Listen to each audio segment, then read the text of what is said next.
What's going on, guys? Welcome back to All MMA. Today we're doing my JDM versus Prates UFC Perth fight picks. This should be a very good card. It's stacked in terms of Oceania talent. Not a single WMMA fight on the card. Might be a bit of a win there. Neither with next week's card either, 328. That should be a banger too. We've got some great weeks of UFC coming up. Let's get straight into these predictions. As you can see here from me, the fight card starts at 9 AM. Because this card's on Australian prime time, it's okay. The Australians get a night card. It's fine. It's what it is. Might be the first ever in UFC history. I'm not even sure about that. But yeah, this whole card's pretty good. If we go from the top, great main event. Big Quill and Salkills getting the rankings. Should be good. Should be good. Should be good. Like, come on. Mao and Rahiki might have been pulled off the card now, which sucks. But we'll see later in the week. I probably should record this later in the week, but fuck it, we're doing it now. Don Ma Pham versus Cody Steele. I don't know much about Cody Steele, not gonna lie, but Don Ma Pham Don Ma Pham. I've been calling him Don Ma Pham this entire time. Oops. I think he's going to win this fight by, like... He beat up his Road to UFC Asia final opponent, right? That's what he got in the UFC. Pretty sure he beat him up over 3 rounds. Badly. That might happen here. Or he might be able to get his first finish in the UFC on his UFC debut. Let's go with Don Ma Pham. Fuck. Right, Jonathan Mikalev versus Themba Gorimbo. Themba Gorimbo is the underdog. He's had a lot of losses recently. I can't remember whose last one was tough. I'm a casual, but yeah, he's not been good. He's not doing Dwayne The Rock Johnson proud, man. Bro got him a house just for him to be a bum in the UFC. An absolute jobber. Jonathan Mikalev come off that win over Owen Elliott. Owen Elliott looked good in that first round and then just got caught, blinded, put out. It sucks to see, man. I like Owen Elliott, but Jonathan Mikalev is cool as well. He's a good fighter. We'll go with him by maybe knockout. I think it's going to be 2 knockouts back to back. Very early on in the fight for these two. Like Ben Johnson versus Wes Schultz. Wes Schultz sucks. I'm going with Ben Johnson. Don't know what he looks like. We'll find out later in the week. Probably look him up, put him on screen. Ben Johnston, don't know of him. I say he gets a submission win. A crafty guess. Volk 2.0 versus Vince Morales. Kobe Thickness had a good performance against... Who's his last opponent? Was it on the UFC Rio card? Maybe, I think it was. Yeah, he had a good fight with Toporia's brother, Alexandre Topuria. Don't know how you say it, my bad. I think Kobe Thickness is pretty good. I think he just lacks that bit of power, but he's very technical, he's very good. I think he will win this fight by decision. Let's say 29-28 decision. Like Jacob Malkoun versus Gerald Meerschaert. Woof. Minus 1100 favourite. To be fair, the destruction, the 30-26 on Torres Finney on 325, I want to say, after a long layoff. And that's impressive stuff. That's how big of a prospect Torres kind of was. GM3's not winning a fight again. He's an unk. I think Malkoun's not that much younger, but I think he's better. He's very good. Very, very good. Very technical. Trains with Robert Whittaker, I'm pretty sure. That's obviously going to help you. I'll go with Jacob Malkoun by knockout in the first round. Junior Taffa versus Kevin Christensen. Not that Taffa's a favourite here. It's kind of crazy. Does he have any wins in the UFC? Maybe a couple. I know the other brother got cut. You know, they're not the greatest fighters. Justin Taffa is the favourite though. So is this Christensen guy bad? From Brazil. I might go with Christensen here, man. Or Christian. God damn it, man. I can't say names. I'll go Christian here in this fight. I'll say he gets the decision win, maybe. Maybe they're both just absolute jobbers. Terrible. Can't get a finish to save their lives. I don't know much about this fight. I can't lie. Was Taffa's fight against Billy Lacano last? And he lost it by, was it a submission? If I'm right about that, I'm a genius. No, I'm not. Cameron Ralston versus Robert Brisiek. Of course, Ralston's the favourite in this fight based on these odds here. I never normally get to see the odds, but it's very early on in the week. While they're showing the odds, cool, I'm not complaining. It gives me more stuff to talk about. Ralston's very good. Trains out of City Kickboxing, I want to say. He's very good. He's on maybe a three fight finish streak, maybe. 4. Robert Brisiek. I think he's going to get finished by Cameron Ralston in the first couple of rounds. So yeah, that's my prediction. Right, on to the main card. JDM versus Carlos Prates. Man, we'll talk about those odds in a second. I think that's completely bogus. I think it's bogus. Benil Dariush, Quillen Salkilled. Those odds might be a little too high, but Benil Dariush is on his way out of the sport, man. I think he is for sure. Salkilled's rising up. Some good moments already. He's already becoming a bit of a star. He's Australian too. Just Australians know how to fight. Like, they're very great fighters. Then we're going to Steve Osek. Bedtime MMA is fighting on this card after his own professional MMA debut. Already got him in the UFC. That's kind of crazy. This is Tim Elliott. Tim Elliott, crafty man. We'll talk about that in a second. Shamil the Meal Gazi versus Brando Perchik. And the guy Brando Perchik beat, Louis Sutherland. Both of them on this card. I watched both these guys fight each other live in the London O2. That's pretty cool. Versus Tai Tuivasa. Bam Bam is back. This is a very winnable fight for him. Let's go ahead and talk about it. 15-9 record for Tuivasa.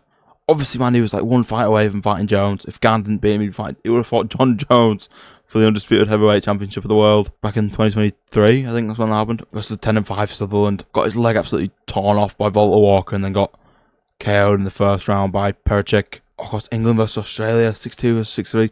Sutherland's taller. Not a chance, bro. What? Tai Tuivasa's got good boxing, man. He's good. He's decent, but he's not locked in.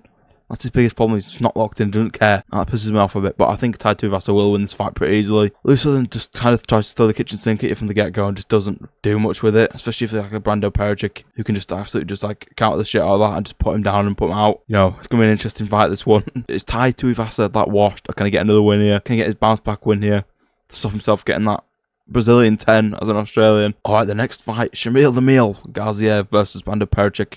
I don't know if I'm saying that right, but his name's the Balkan Bear. I'm pretty sure that's his alias. 6-1. I don't know who he lost to. Then you have Shamil Gaziev, just recently coming off a loss to Wilder Cortez Acosta, man. Took him from 14-1 to 14-2. That's crazy. Brando Pericic 6'5". Shamil Gaziev 6'4". Man, these guys are tall, man. These heavyweights are super tall. Imagine Daniel Cormier in the current heavyweight division, man. He'd be tiny. Reach and leg reach. Why not? I don't even know why I bother reading it out. It doesn't matter that much. If I was to pick a winner for this fight, I might lean towards Brando Pericic. I don't know how to say it, man. I'm stupid. I might lean towards him to win this fight, though. If like Pericic can just blitz him in the first round and get him out of there, like Waldo kind of did. I see a quick night at the office for the Balkan Bear. Let's do that then. The odds in this fight, they have him as the favourite because he's coming off a win. We'll see how that fight goes. Alright, the crafty vet, Tim Elliott versus Stephen Erceg. Steve Erceg, bedtime MMA, whatever you want to call him. Tim Elliott got a win over Kai Sakura last. Very impressive submission win for just being unpredictable in the fight. You can't beat someone if you don't know what they're going to do themselves. If they don't know what they're going to do themselves. Yeah, Tim Elliott fought Demetrius Johnson back in the day. Maybe a couple of times. Maybe just once for the title. I think it was when Tim Elliott's good. Steve Elliott's coming off a close fight with Odette Osborne, I want to say, from a while ago. I think he might have picked up an injury in that fight. It was up a weight class, maybe on short notice. Steve Erceg's that much of a heavy favourite? That can't be right. And Steve Erceg had a tough run in the UFC so far. Lost to fighters like Pantoja, Moreno. Like, they're elite names in this division, man. You can't really put too much hate on that. Tim Elliott's record obviously isn't looking the best, but I like Tim Elliott, man. I think he's very good. Very unpredictable. Very good in the ground. Very, very good. Steve Erceg, man, he might not be ready for, like, a Tim Elliott to a loss like that to Odos. But I'm going to go with Tim Elliott to win this fight by decision or submission, man. What do I see? What do I envision? What does my casual brain envision? Maybe like a 30-27 kind of beats up on him. Kind of decision. I like Steve Erceg. There's no hate for any of the fighters in this card. I can't even lie. Maybe some up here. Nah, not really. Tim Elliott by decision, 30-27. The co-main event. People were saying Beneil Dariush was going to face Fares Ziam. Obviously not happened.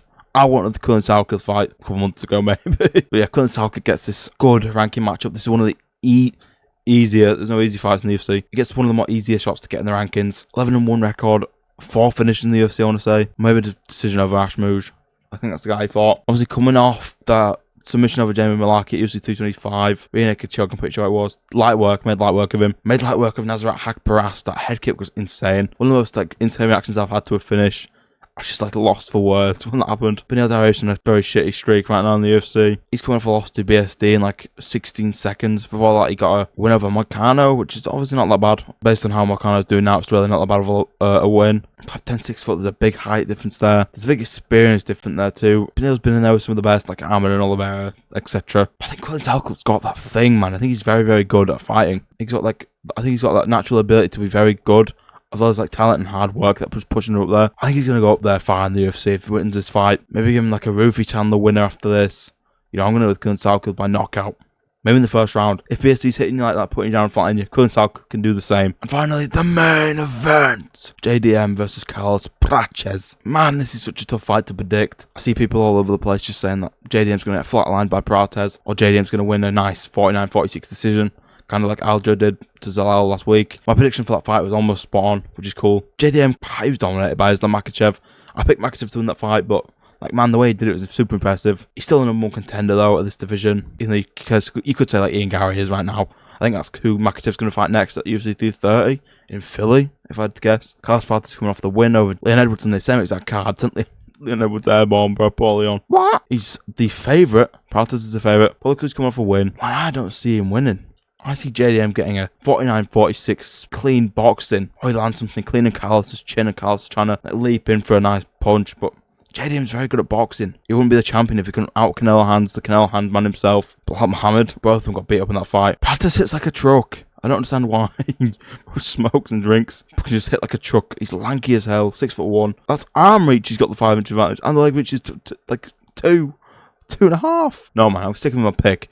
JDM by 49-46. Decision outboxes him. Unless he gets to finish, catches him clean on the chin, puts him out cold. No, I won't do that. Probably get a TKO against the fence if he does get a finish. Maybe rocks him super hard maybe like the Randy Brown fight and just get some top and starts just wailing on him. But yeah, man, that's gonna be my prediction, man. I feel like this has been a shorter video, but I'm looking at my timer. It's maybe longer than usual, actually, man. That's gonna be my pick, though. JDM by finish, potentially TKO against the fence, or it's going to be a 49-46 decision. We'll run it back to weeks of saying that same exact pick. Thank you guys so much for watching my picks for UFC Fight Night Perth, Dylan Madalena versus Prates. This should be a very, very fun card. Australians always bring exciting fights to the table. Looking forward to this main event. Whole main card's stacked. Prelims stacked with up-and-coming talent in the Oceania scene. Thank you for watching this video. Like, subscribe. See you in the next one. Peace! Potential fight companion. I forgot to say that.